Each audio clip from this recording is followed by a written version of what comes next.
Hi, good afternoon. I'm so glad you could join me today. I'm having one of those boa moments. You know how Janie can have a boa moment. Anyway, I wanted to tell you, I was in Reno last month, and there was a play, and I met a bunch of the gals and the guys that were in the play. And this lady that I have as my guest today was in the play, and she is an absolute doll. She's a great little actress, and she just knocked me down. Let me tell you, she is so funny, and her nickname, by the way, is Giggles. But let me introduce you to Jenna Getsi. This is Jenna. Say hi. Hi. Hi. So now, what you could you are you living in Reno, honey? I am. I'm living in Reno. Been here for 2 years now. Moved from Tennessee. I know. What's it like being from a really square-laced little town like Tennessee, and then moving to a Tennessee, place it's like so Reno? much different. Yeah, it's so much different from Nevada. Well, Tennessee's part of the Bible Belt. It's in the South, you know. I mean, there's churches on every corner, you A know. church and a bar. Exactly. Church and a bar. Yeah, it's extremely different. I mean, one, the environment's different, but the Oh, yeah. people, as far as people go, people in Tennessee are very, very friendly. And you can walk by a stranger and you can say hi, and no one thinks anything of it. They're like, "Oh, hi, how you doing?" Yeah. You do that here in Nevada, and they're looking at you like you're crazy. That shows There's a you. huge difference as far as prostitution goes. Oh yeah, Yeah, I mean, of course, it's legal here. It's that's what's only scary. Right, exactly. In Tennessee, it's not legal. And Not legal here in Minnesota either. right, exactly. So I would say it's probably similar in Minnesota as it is in Tennessee. Yeah. But if you are a prostitute in Tennessee, the chances are you are probably a crack whore walking the streets. Yeah. Probably poor And that's little the thing. truth, you know. Poor That's babies. the way it is. Well, I feel bad though for them girls because they get stuck in that. They're probably very vulnerable young girls, and the guys yeah. get a hold of them and just turn them inside out, and get them out into that world. And what we do here in Minnesota is we have different organizations here that help those girls. That's good, yes. You have to reach out to help them. You have a new organization in Reno that's doing that. Right, and I know there's organizations in Tennessee, like women's shelters. Sure. They mainly focus on women who have been abused, Domestic violence. children who have been abused or in domestic violence situations, which is awesome. They definitely need those shelters because there's a lot of that there, and I'm sure it's everywhere. Oh, it's everywhere in the country, everywhere. That's I say stop the silence and end the violence. In other words, if we talk about it more people talk about it all over the country, the more awareness everybody's going to be. Exactly. That's the most important thing, is becoming aware of this thing that's out there, especially in Reno. I was blown away. I got in that taxi cab, and up on top of the taxi cab said, Mustang Ranch. Yes. Mustang Ranch. I was like, oh my God. And it's everywhere. And I was shocked, too, when I first came out. You must have been blown away. Churches are everywhere. Like, the last thing you see is prostitution broadcast everywhere. And he's like, wait a minute, what was that? It's like, what? What'd you say? Yeah. Like, are they allowed to do that? Oh, my God. I know. That's kind of how I reacted, and I lived in Vegas for 13 years, and I didn't know it was so bold in Reno till I got there. It is. I mean, they really throw it in your face out here. It's kind of weird. Oh, it's kind of sad. It is. You probably got the kids going out of high school into the brothel. Oh, it's horrible, to be honest with you. Listen, let me tell you something, because I do a lot of modeling here, and I do a lot in Reno. There's not a lot of paid gigs as far as modeling goes, so it's a lot of trade for shoots where You trade your time, the photographer trades his or her time, and you get photos to share in your portfolio.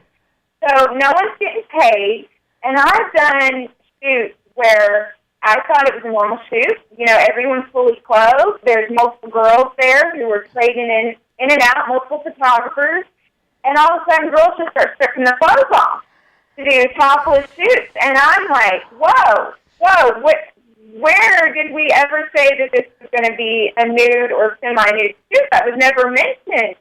And it really shocks me how quick these girls are to just strip their clothes off and get naked in front of anybody. And it's not just the photographers and the models who are on set. There are other people who are on set, too, that they're just getting naked in front of like it's no big deal. And that's, for me, that's really weird. Well, I guess they probably feel like that they're maybe they think they'll make more money. Yeah, I think that's what they're thinking. Yeah, they think that it gives them more opportunities, and in all actuality, it really hurts them, and it gives them less opportunities. Because there are a lot of companies and certain brands that refuse to work with you as soon as they know that you've done anything like that at all. Oh, God, yeah. Oh, yeah. I hope so. Yeah. I hope there's nice, decent, moral value companies out there.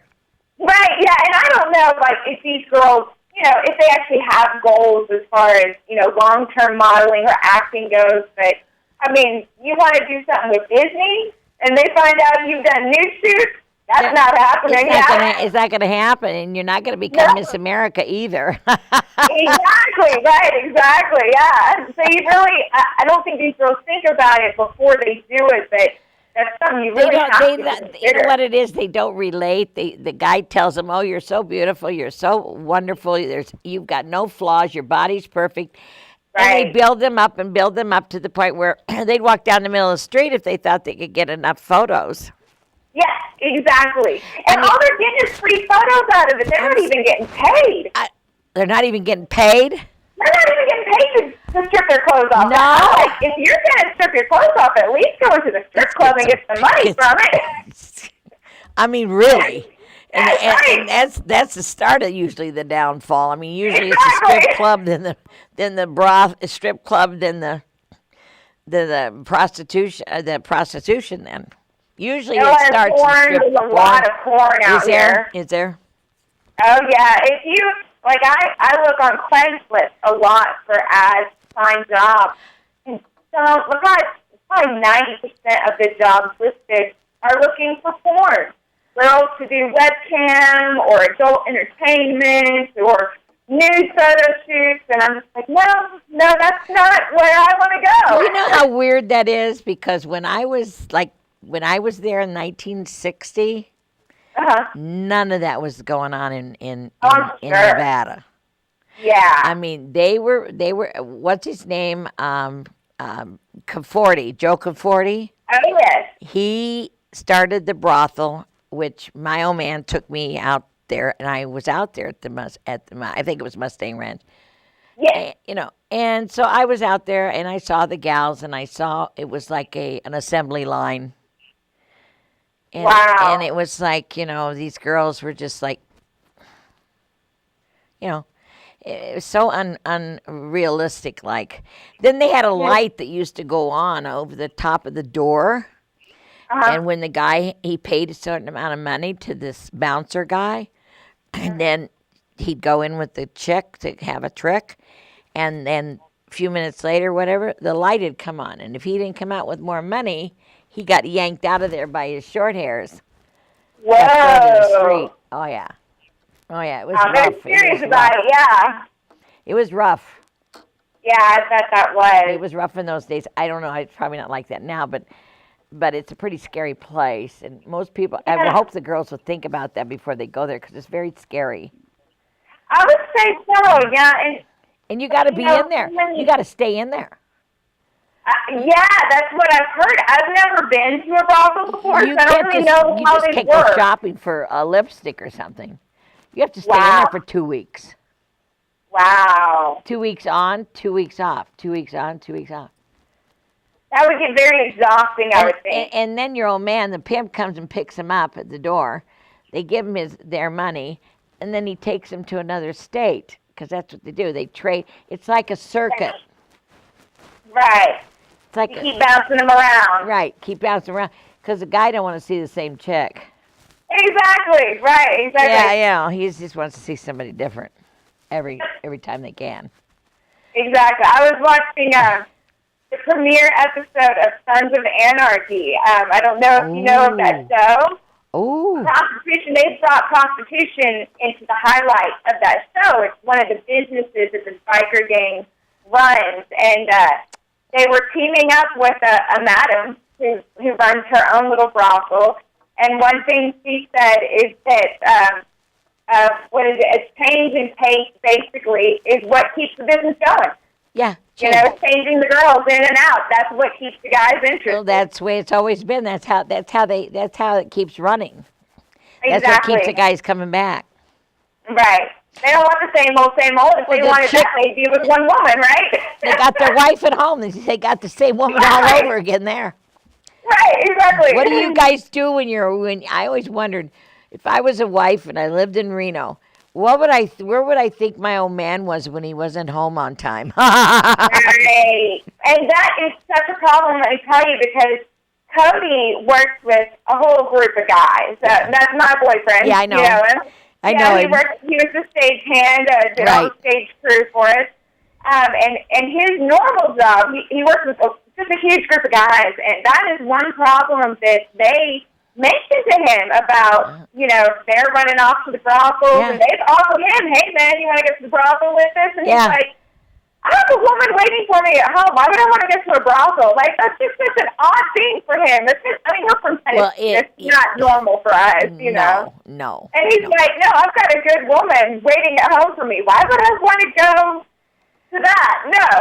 The only problem that I see also, another thing, is that these men don't realize that they might as well just hand over the money to the pimp because that's where it's going. Right, exactly. She doesn't get it. The pimps get it. Right. And even though they think that the women are getting it, they're only getting it for a short bit of time, and then they give it to their old man. Right, and then he gives whatever he decides is okay. Exactly. Oh, honey, I'll buy you a new Cadillac. Actually, it's his. He puts it in his sister's name, like my old man did. Oh, I got to put it in my sister's name, but we'll give me the cash for it, honey. Okay. Right. Yeah, but it can't go on your name. Yeah. Well, it can't go on your name because you don't pay taxes. Right. Exactly. And it can't go on his name because he don't work and pay taxes either. Right. Yeah, so where does this money suddenly come from then, right? So they get a family member or somebody legit, build their credit up that way too. They got to find a way to work the system somehow, right? Work the system, baby. Let me ask you this now: when did you get approached for the play Voices in Life? I actually am signed with a casting agency called Nevada Casting that's here in Reno in the Lake Tahoe area. And I was on their website and saw an audition notice, a casting call for it. Oh. So I contacted Cameron through email. Cameron Crane is the director. Yeah. Contacted him, and I went and auditioned. And then I think it was a couple weeks later, he called me back or sent me an email and asked me to come to callback. And went back to that. Mm-hmm. And it was so funny because for both the audition and the callback, we were supposed to pick two different roles that we wanted to audition for. And I picked my roles, and both times I ended up reading for 4 or 5 different roles. And the second time at callback, that's when I got to meet Norman Stevens, who is our producer. Oh, Norman. And he just kept telling me, you're so versatile. Like, they really had a problem trying to figure out which role to put me into because I fit so well. I have an ability to change. Oh, yeah, you do. Well. I saw you change. Yes, you did. Right in front of my eyes. Yes. So they ended up casting me as young Cheryl because they had another lady for the more mature Cheryl already in mind, and we just happened to pair up really well. And we didn't even realize it until we got closer to time to do the play, but we actually look a lot alike. A lot alike. Yeah, I can see why they cast us together because of that, yeah. Almost